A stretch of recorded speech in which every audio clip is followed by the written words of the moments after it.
A nossa aula de hoje é sobre empreendedorismo em família, onde vamos tratar da questão de muitos filhos que ficam um tanto presos na família, filhos de potencial, ambiciosos, que querem crescer e não conseguem se desvencilhar de uma situação familiar que atrapalha demais.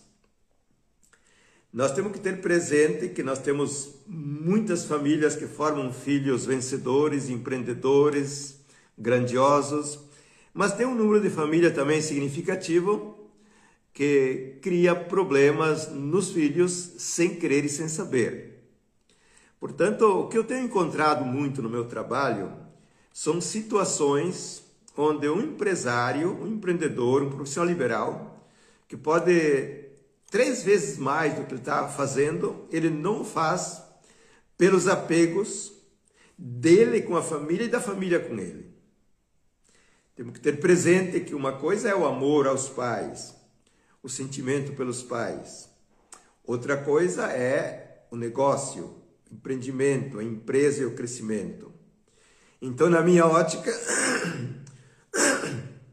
um filho ele deve amar os pais, crescer, realizar-se e dar aos pais mais do que ele poderia dar. Normalmente, esse tema ele é tratado assim como se a família sempre fosse santa, se ela sempre fosse sacralizada. Não é assim. As coisas são um pouco diferentes. Então vamos esclarecer aqui algumas questões que elas podem ser de extrema importância e muito simples para vocês que estão me ouvindo. Até podem passar para algum amigo depois, alguma amiga que possa se beneficiar com esse conteúdo. Primeiro ponto, são 5 pontos.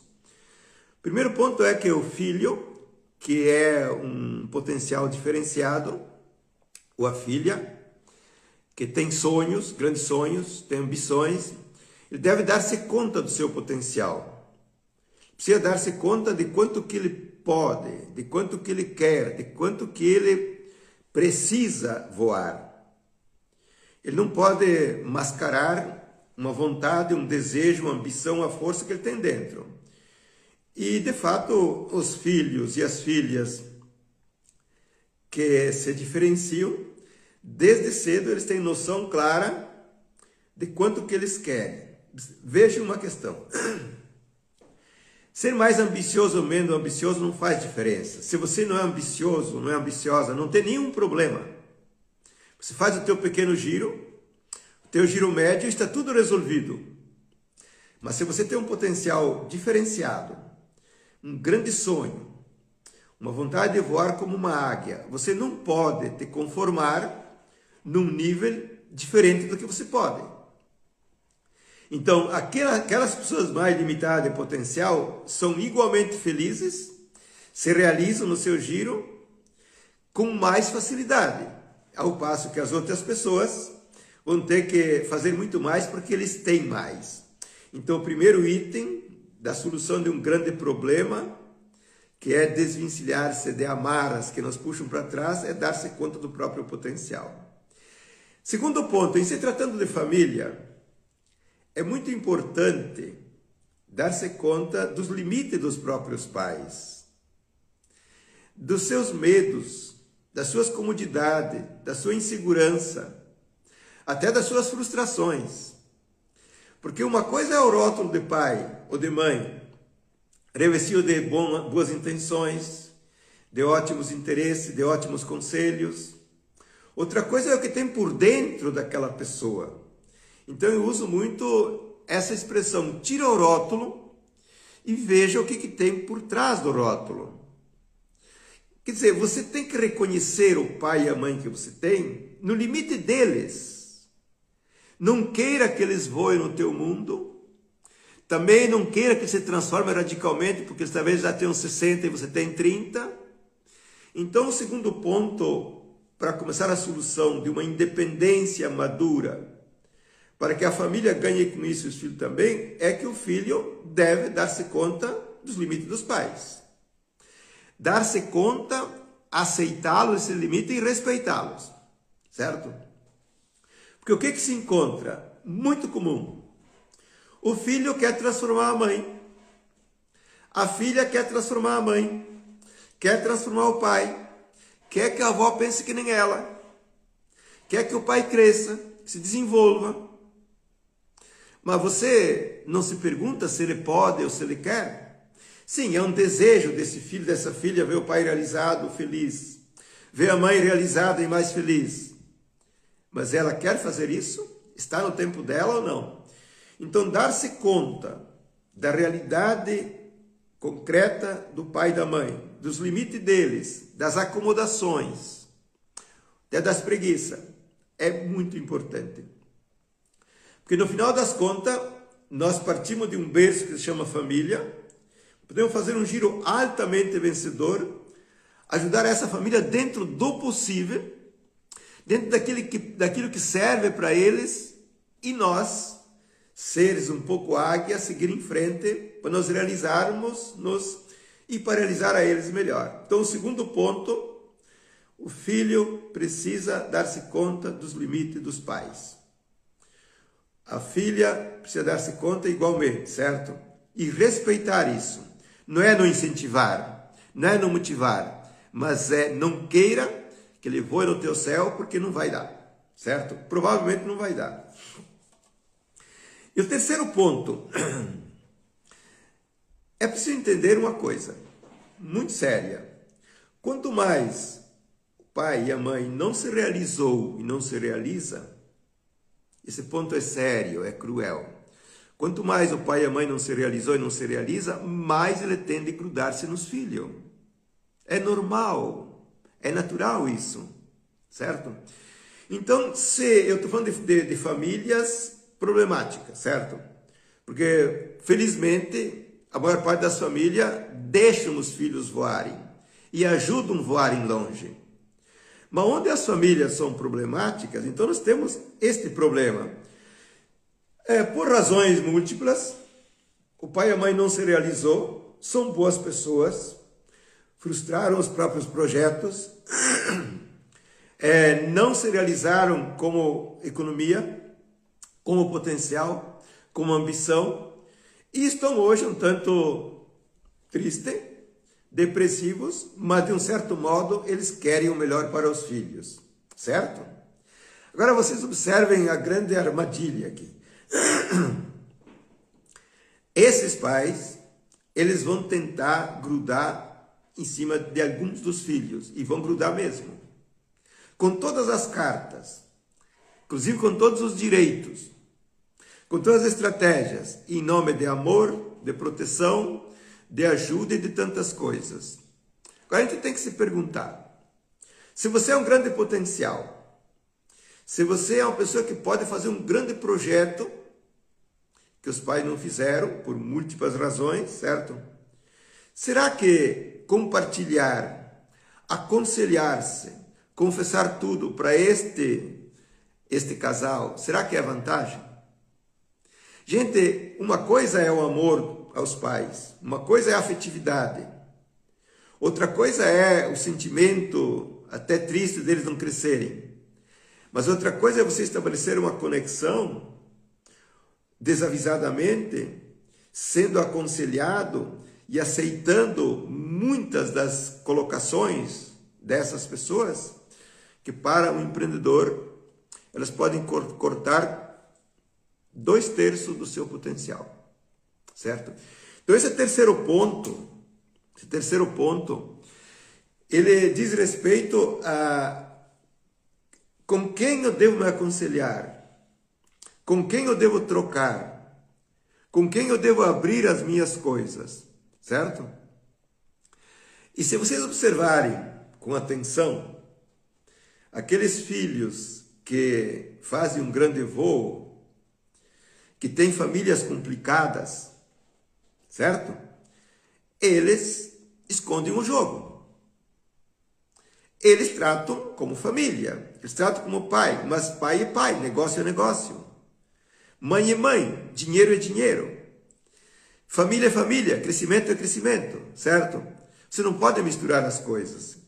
Então, nesse terceiro ponto aqui, que é dar-se conta não só do limite dos pais, mas dar-se conta que o amor que eu tenho por eles, que o carinho que eu tenho por eles, ele pode ser conservado. Agora, libere o jogo dos negócios, o jogo do crescimento, o jogo do teu mundo ambicioso. Libere. Porque caso contrário, você vai, usa um termo sempre, morrer abraçado. Gente, esse é um tema delicado, ele é um tema complicado, mas é um tema real. Então agora vejam o grande ponto que eu quero tratar com vocês aqui. Não podemos apagar a família nunca. A família deve ser um suporte para o crescimento, para a força, para a nossa liberdade, certo? Mas como fazer se a minha família não me entende, se ela não quer mudar e se ela me aprisiona e me dificulta o meu crescimento? Como fazer? Aí vem o ponto que eu tratei no último encontro do curso Voo da Águia, que o filho deve saber reeducar a família, certo? Não adianta fugir. Fugir não adianta, porque se você foge com raiva, tu continua ligado. Se você foge com desprezo, tu continua ligado, certo? Se você fica abraçado, você continua ligado. Então a grande questão é que eu preciso amadurecer. Eu preciso mudar dentro de mim. Eu preciso ter uma outra impostação, uma outra postura. Eu preciso ter independência, eu preciso ter autonomia. Então veja, reeducar os pais significa que não é pedir por favor que o pai me entenda e me deixe crescer. Não é pedir por favor que a mãe me entenda e que me deixe andar sozinho. Não é isso, isso não resolve. Pode pedir 1000 vezes por favor. Pedir por gentileza, pedir que me entenda, não vai acontecer. Porque existe uma dinâmica imbricada aqui, onde aquele outro lado, ele acha que está ajudando, quer ajudar e quer a presença do filho e quer acompanhar o filho, certo? E o filho, neste caso, ele se atrapalha e vive nessa armadilha. Então, o filho deve educar os pais. Como é que se faz isso? Você não vai reeducar, eu falei com dá licença ou por favor. Não é por aí. É você fazer muito profundamente as contas de quem você é, o que você pode e o que você precisa. Quem eles são, o que eles podem e o que eles precisam. E você tem que ser claro. Você tem que ser clara. Meu pai e minha mãe, assim eu não quero, assim não funciona, assim não dá. Você tem que fazer um reacordo. Um contrato, um recontrato, onde às vezes o jogo é duro. Porque reeducar os pais significa você ser verdadeiro com você e verdadeiro com eles. Isso me faz mal. Isso não ajuda a vocês. Isso não deixa vocês crescer. Por que você deve ser falso com o teu pai e com a tua mãe? Por que tu deve mistificar as coisas? Então encontre a tua verdade, encontre o teu ponto força, encontre a maneira de dizer para eles, mas de um modo claro, de um modo preciso e de um modo total. Certo? Porque você vai ser respeitado se você tiver respeito por eles, for verdadeiro com eles e não for falso com eles. Tá?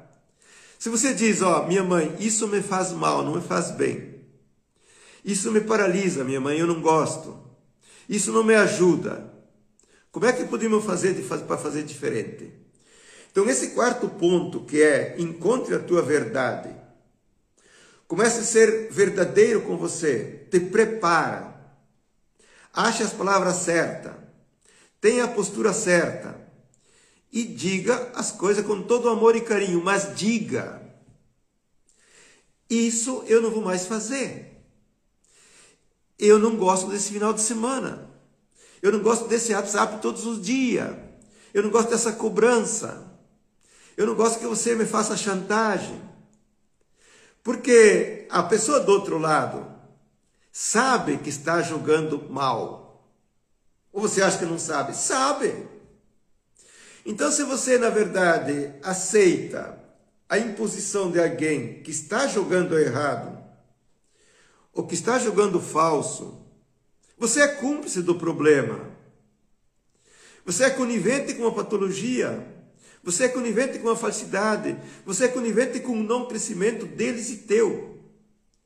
Quando você começar a ser verdadeiro, e esse quarto ponto é o prato cheio do nosso encontro aqui, eu começo a me preparar, eu começo a silenciar algumas coisas e começo, nos momentos oportunos, dizer as coisas de um modo objetivo, sincero, verdadeiro, amável. Não precisa brigar, não precisa brigar, não precisa ofender, não precisa nada. Só que eu não posso continuar na cumplicidade de um certo problema. O que eu encontro na prática? Eu encontro empresários, empresárias que podiam crescer 5 vezes mais e estão presos em liames familiares, ajudando, dando cobertura, insistindo, puxando, sendo puxado, sendo aprisionado, sendo controlado, tendo possessividade, certo? E eles pensam que é normal, certo? Porque é o meu pai, porque é a minha mãe. Mas olha aqui, honestamente, se alguém joga falso comigo, consciente ou inconscientemente, eu não devo acolher de um modo sangue doce. Eu devo mostrar para essa pessoa que está errado. E repito aqui, se você souber mostrar aos teus familiares que certamente te amam ao modo deles, mostrar para eles que isso está errado, que isso não faz bem para eles, que eles têm que buscar novos amigos, que eles têm que buscar novas oportunidades, novos passeios, novos trabalhos, novos divertimentos, certo? Não implorando que eles façam isso, mas é uma sugestão de um filho que está reeducando os pais. Porque tu vai dizer assim, pai e mãe, eu não quero, não me serve a vida que vocês tiveram até agora, aos vossos 60 anos. Eu respeito com todo carinho, mas eu não quero isso. Estou dizendo em tempo para vocês poderem realmente mudarem naquilo que vocês podem. Então o filho pode reeducar o pai e a mãe.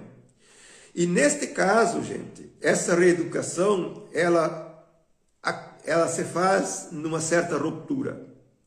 Porque tem que se romper um tipo de liame, um tipo de expectativa, um tipo de protecionismo, um tipo de possessividade. De ambos os lados, se quiserem saber. Certo? Eu tenho que entender que não se faz isso sempre com água morna. A vezes tu tem que ser duro na queda. A verdade, quando é verdadeira, dita com amor, ela pode ser dura quanto você quiser. Ela faz só o bem. Não pode ser dita com raiva ou com ódio, mas deve ser dita com amor. Dizendo, mãe, assim a senhora está se destruindo. Pai, assim o senhor está indo para o fosso. E eu não quero ver esse fim com o senhor, certo? E neste caso, uma vez que você faz esse trabalho, dentro de um limite, você não vai tomar o teu pai como um paciente e tua mãe como um paciente. Tu vai oportunamente dar essas intervenções e bate em retirada. Porque onde é que se dá a passagem resolutiva? Que você, de um certo modo, corta um afeto patológico. Você corta um afeto viciado que você mantém com eles e que eles mantêm com você. Porque afeto patológico, dependência patológica não ajuda ninguém. Então você faz um trabalho onde você faz essa reeducação com alguns encontros, certo? Você reposiciona as coisas e bate em retirada. Eles vão perceber que você não está de brincadeira. Eles vão perceber que você quer ser grande, que você quer ajudá-lo, que você quer transformá-lo, que você quer dar uma mesada maior, pagar uma viagem, pagar o que você quiser, certo? Eles vão perceber. Então, para mim, no meu ponto de vista muito terapêutico, a cumplicidade dos filhos faz muito mal para os pais. Porque os filhos que se tornaram dependentes ou estereotipados, eles pensam que com essa piedade, com esse amor duvidoso, certo? Com essa entrega um pouco raivosa, estão fazendo o bem. Não estão fazendo o bem, certo? Porque a verdade transforma e o amor transforma. Mas o amor e a verdade tem que andar junto. Não existe amor sem verdade. E não pode existir verdade senão construída com amor, certo? Então, este ponto é importante, porque eu, no meu empreendimento de psicoterapeuta, no concurso Voo da Águia, eu tenho vários casos, certo?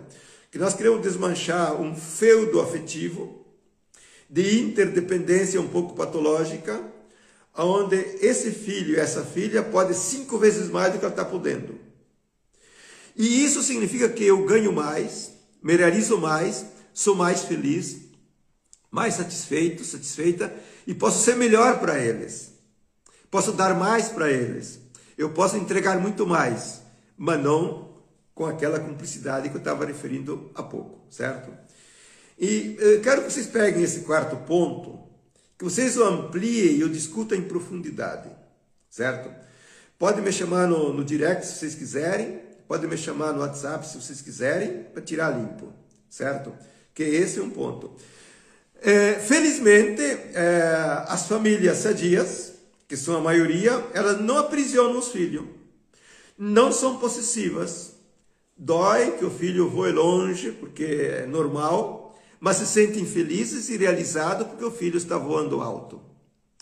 E a família problemática, possessiva, frustrada, patológica, ela tende a se preocupar cada vez mais com o filho e cada vez mais ela se entristece e ele se entristece, certo? E vou dizer mais uma coisa para vocês, mesmo que o corte que vocês fizerem seja duro, porque pode demorar meses essa reconstrução, só faz gente sadia, só faz quem quer. Mesmo que esse corte seja duro, que se dê um certo vazio por um período, de alguns meses até, eles vão começar a reconhecer a tua verdade, vão começar a reconhecer a tua grandeza, vão começar a reconhecer o teu amor, certo? Mesmo que tenha dado um estilhaçamento das coisas, certo? Porque eu repito aqui, afetividade patológica, dependências recíprocas patológicas, aprisionamento, não ajuda nenhuma das partes, certo? E o quinto ponto que eu quero passar para vocês, quem conseguir fazer esse quarto ponto, estudem, avaliem, pensem, me chamem se precisarem, certo? O quinto ponto é que uma vez que eu reeduco a minha família, certo?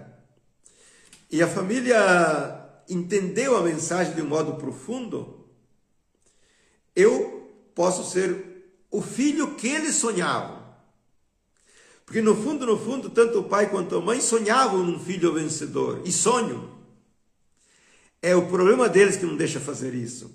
Então, o quinto ponto, eu não retorno no berço familiar. Eu retorno como maturidade, como personalidade, como parceria, nos termos possíveis. Falo de relações familiares aqui, de relações parentais, não de relações de negócio. Eu retorno como bom filho que respeita, que admira, que ama e que ajuda. Mas, se houver novamente a rede jogada para me pegar de novo, eu tenho que ser capaz de imediatamente dar-me conta e saltar fora e verbalizar novamente isso.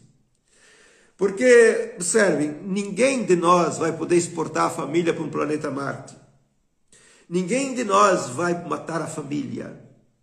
E ninguém quer viver sem a família. Mas também ninguém quer viver uma família patológica. Certo? Então, tem ótimos psicólogos para você indicar para a mãe, para o pai. Tem ótimos psiquiatras. Tem ótimos profissionais. Certo? Tem tantas coisas para você fazer. Então, depois que você faz essa ruptura de uma parte problemática, de afetos duvidosos, você pode estar numa proximidade sempre com cautela, certo? Então, você pode, na verdade, conviver com a família sem ser prejudicado. Por quê? Ponto final aqui na nossa aula. O que dá realmente o atestado que eu não sou contaminado pelas coisas da família ou de um grupo de outras pessoas? Aqui são hoje da família, pode ser do casamento também, certo? O que me atesta que eu sou capaz de pisar entre as cobras sem ser picado? Sabe o que atesta isso? É a minha maturidade emocional. a minha, diria até, independência emocional ou indiferença emocional quando é o caso. Certo? Porque se o pai e a mãe brigam, se o pai e a mãe se odeiam, ou me jogam pedra, se eu tiver a tranquilidade e a neutralidade de reconhecer que não é um problema meu, e aí ver a maneira com que eu posso ajudar, eu acabo ajudando. Então a neutralidade emocional, a independência emocional, a independência sentimental, que é um ato de maturidade, ela faz com que eu possa conviver com os limites da minha família, da minha avó, do meu avô, posso conviver com os limites deles, respeitando, ajudando-os e melhorando-os, certo? Porque um homem maduro, uma mulher madura, sabe dar a proporção certa.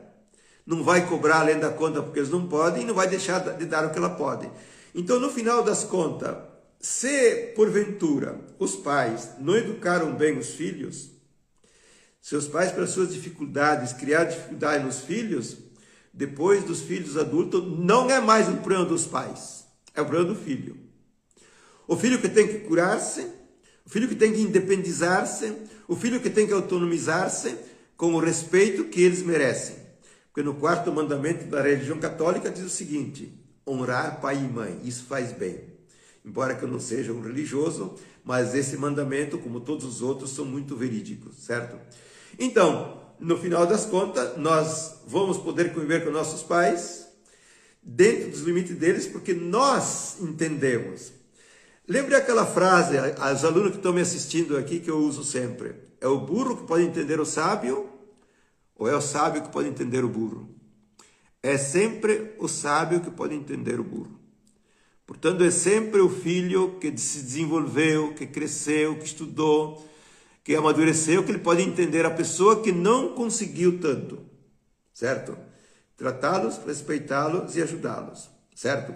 Gente, eu me coloco à disposição de vocês. Sei que algumas coisas aqui são um pouco árduas, né? Mas que é preciso olhar para esse campo. Nesse novo empreendimento do curso Voo da Águia, que está em andamento já, algumas turmas e novas turmas vão acontecer, esse tema ele é tratado com muito zelo e com muito carinho, no sentido de que eu tenho que ser um ótimo filho e tenho que ajudar a ser o meu pai e a minha mãe ótimos pais e ótimas mães. Gente, um grande abraço, até daqui a 15 dias. Valeu!